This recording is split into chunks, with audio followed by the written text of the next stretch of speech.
साक्षी जी, मैं आपसे अगर ये पूछूं कि तालिबान जिस तरीके से अफ़गानिस्तान पर कब्ज़ा किया, तालिबान की सरकार बनी, एक तरफ पाकिस्तान बहुत खुश हो रहा है कि चलो ठीक है, हमें पाकिस्तान 2 मिल गया है ना, हम अपने आतंकवादी वहाँ से उठाएंगे, अफ़गानिस्तान में छुपा देंगे, दुनिया वालों के सामने बोलेंगे जी हम तो पाकिस्तान में आतंकवादियों को रखते ही नहीं हैं और तालिबान की वहाँ पे सरकार है, तो मतलब उसको एक बेनिफिट मिलेगा। और दूसरी तरफ तालिबान ये बात कह रहा है कि जी कश्मीर का जो मुद्दा है वो भारत और पाकिस्तान का है, हम इसमें बीच में कुछ नहीं कहेंगे। तो ये कहाँ से आपको रणनीति इसमें कुछ समझ में आ रही है क्या? अंदर गोलमाल कुछ और बाहर दिखाने का कुछ?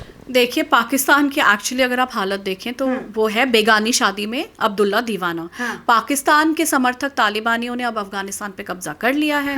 तो कहीं ना कहीं इमरान खान की जो भी आप स्टेटमेंट्स देखें तो वो जोड़ तोड़ के इसी तरफ इशारा करती कि वो तो बहुत खुश हैं कि वहाँ पे आया है, तालिबान आए हैं, ने कब्जा किया है, तो इधर से नहीं तो उधर से किसी ना किसी तरीके से वो डेफिनेटली कश्मीर में अपना एजेंडा रिवाइव करेंगे, अपनी रणनीति चेंज करेंगे। और रही बात तालिबान की, जो उन्होंने बोला है कि हम कश्मीर तो हिंदुस्तान पाकिस्तान का आपसी मुद्दा है, तो मुझे इस स्टेटमेंट पे वाकई में बहुत हंसी आ रही है। इंटरनल मुद्दा है ये, मतलब जो जिहाद के नाम पे, जो मतलब शरीयत के नाम पे एक पूरे के पूरे देश पे उन्होंने बिना जद्दोजहद किए, और उनके समर्थक तो यहाँ पर भी बैठे हैं Kashmir, not just India, specially Kashmir, वहाँ तो बहुत खुश हो रहे हैं कि भाई वहाँ शरीयत लागू हो गया, ये हो गया।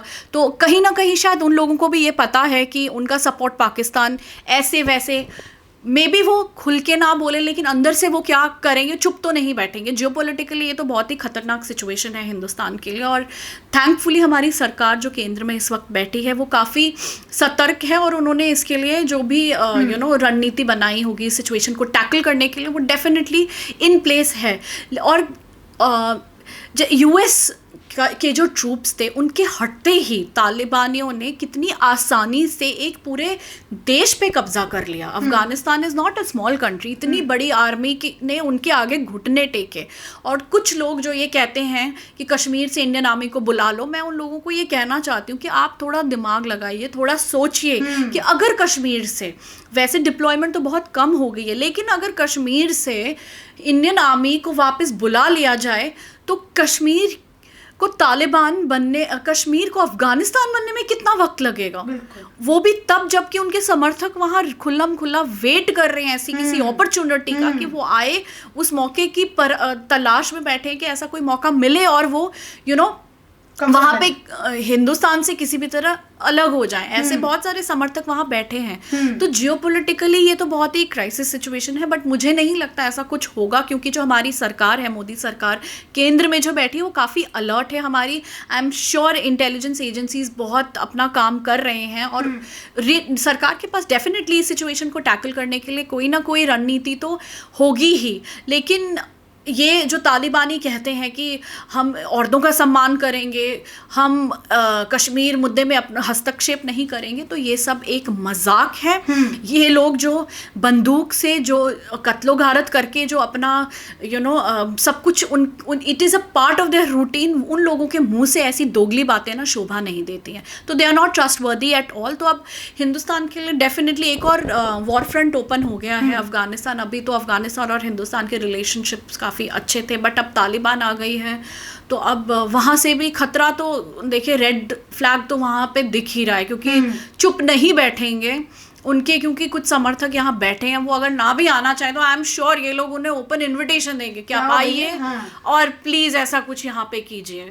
तो डर तो लग रहा है। तालिबान का वहाँ पे अफगानिस्तान में कब्जे पे कुछ ना कुछ असर हमें कश्मीर में देखने को मिलेगा, लेकिन आप इस गवर्नमेंट पे, आप लोगों का भरोसा है कि इस गवर्नमेंट में पक्का ऐसी कोई रणनीति होगी, उन्होंने तैयार कुछ किया होगा कि इस सिचुएशन से टैकल किया जाए? डेफिनेटली। आप ये मुझे एक बात बताइए, जब 370 हटा था तो कभी किसी ने सोचा था कि 370 से पहले, अगर आपको याद होगा बुरहान वानी 2016 में मारा गया था, उसके बाद से जो पत्थरबाजी थी लगातार 1-1.5 साल, तो कितनी कश्मीर के हालत तो बहुत ही ज़्यादा ख़राब हो गए थे। बिल्कुल ऐसे लग रहा था कि 1990 2.0 फिर से वहाँ पे देखने को मिलेगा, इतनी हालात वहाँ ख़राब थे। पत्थरबाजी छोटे से छोटा बच्चा, बड़े से बड़ा बुजुर्ग, औरतें, यूथ, हर कोई मिलजुल कर वहाँ पे आके ना खुला पत्थरबाजी करता था।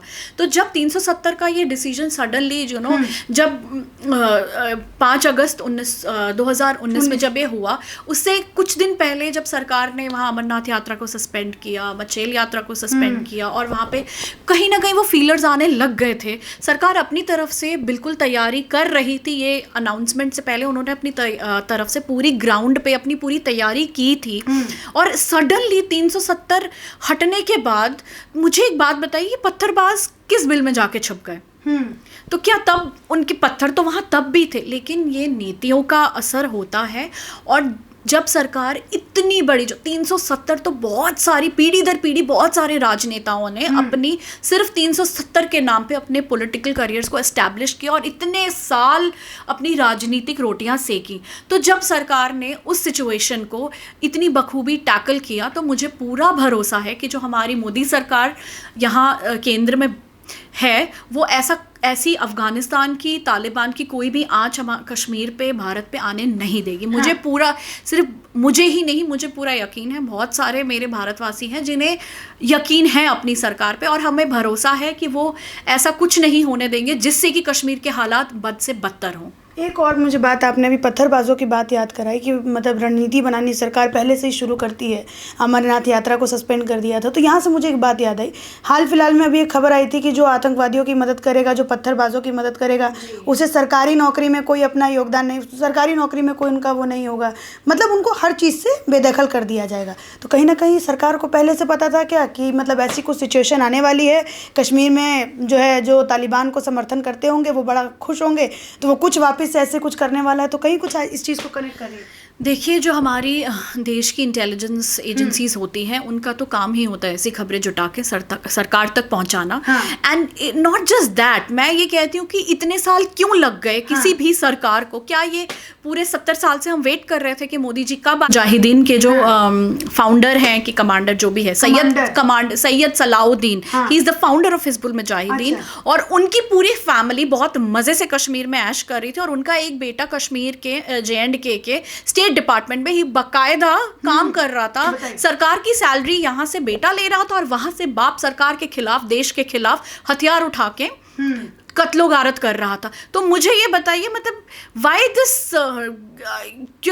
दिस आयरनी, मतलब इतना टाइम क्यों किसी सरकार को ये लग गया ऐसा कोई रूल लाने में कि भाई, और क्यों, इसमें गलत क्या है? मुझे एक बात बताइए, आप देश के खिलाफ खड़े होते हैं और उसी देश के टैक्स भरने वालों का पैसा भी लेते हैं। आप एक ही घर में ऐसी दो चीजें नहीं हो सकती, या तो आप देश विरोधी खुल के आइए, या तो आप देश समर्थन में खुल के आइए। ये दोनों चीजें ना, ये डुअलिटी नहीं चलती है। तो मेरे हिसाब से ये जो आपने बात कही, ये जो रूल आया, ये मैं तो ये पूछती हूँ इतना वक्त क्यों लग गया, क्यों आज तक किसी को समझ नहीं आया? ये अगेन मैं ये बोलना चाहूंगी, सरकार हमेशा प्रीएम्प्ट करती है। जो हमारी इंटेलिजेंस एजेंसीज होती है, उनका काम ही होता है ऐसी इंटेल रिपोर्ट्स को इकट्ठा करना और सरकार तक पहुंचाना।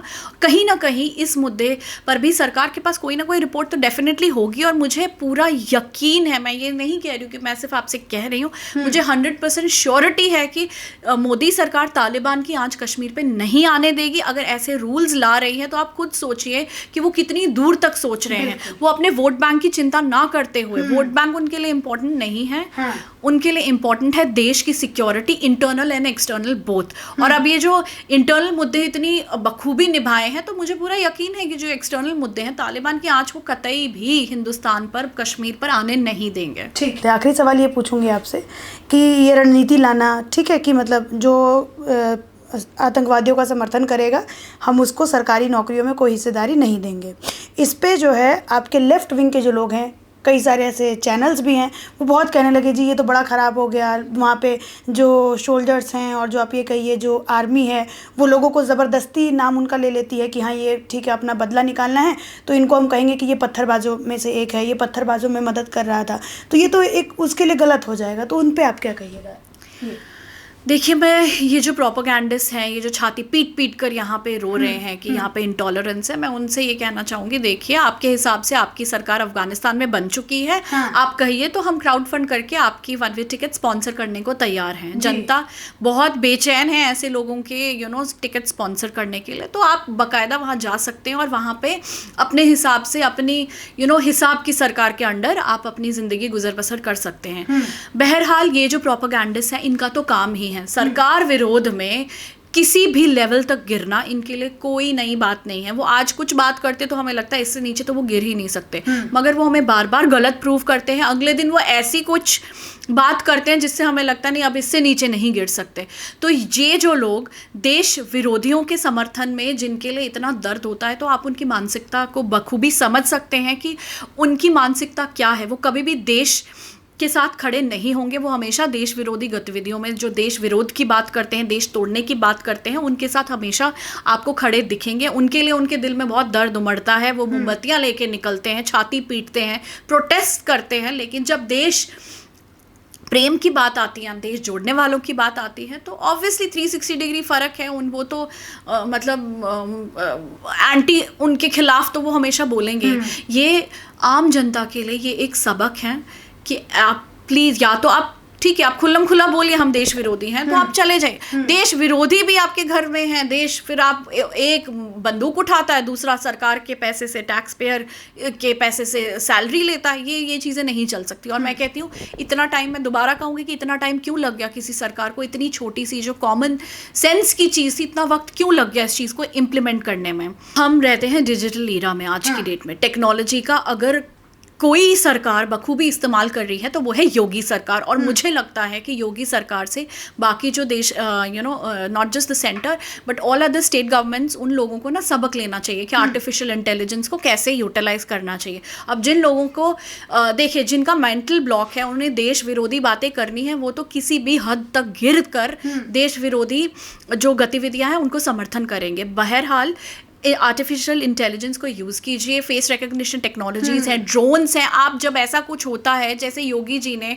अभी जब पिछले दिनों एंटी CAA प्रोटेस्ट हुए थे, तो योगी जी ने टेक्नोलॉजी का भरपूर इस्तेमाल किया। हो गए जी, योगी जी तो ये कर रहे हैं, योगी जी तो वो कर रहे हैं। जिन लोगों का मेंटल ब्लॉक है, जिन लोगों ने ये मान ली है, ये बात ठान ली है कि हमें सिर्फ देश तोड़ने वालों के साथ खड़े होना है, तो वो सिचुएशन कुछ भी आए, उनके सामने अगर भगवान भी आकर खुद कहेंगे ना नहीं वो गलत है, तो वो उनको भी, भगवान को भी गलत ठहराएंगे। तो ये मानसिकता की बात है, ये आपकी विचारधारा की बात है। तो जिन्होंने ठान ली है कि उनको देश समर्थन में नहीं, देश विरोध में खड़े होना है, तो वो किसी भी लेवल तक गिरकर ये बात करेंगे।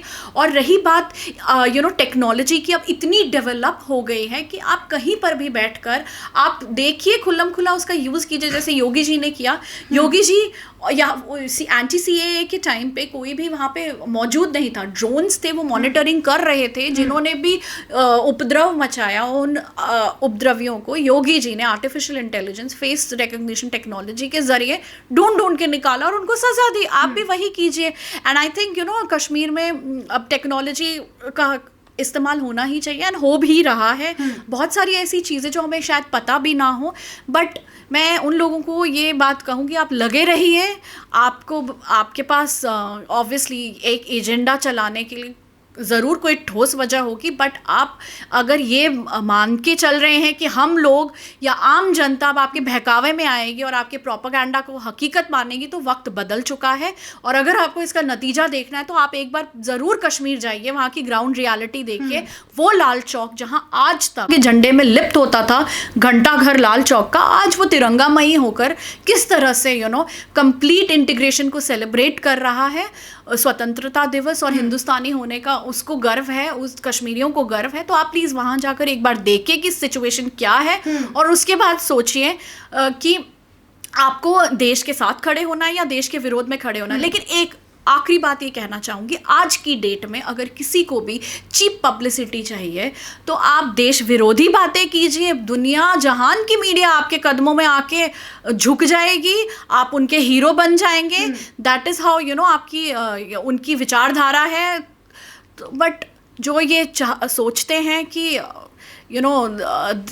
सरकार गलत कर रही है, तो मैं ये कहना चाहूँगी, सरकार एटलीस्ट किसी सरकार ने इतनी जुर्रत तो की, ये जुर्रत मतलब फिर भी मुझे अभी दुख हो रहा है कि इतना वक्त क्यों लग गया इस चीज़ को इम्प्लीमेंट करने में। चलिए, बहुत बहुत शुक्रिया साक्षी जी, हमारे साथ जुड़ने के लिए धन्यवाद।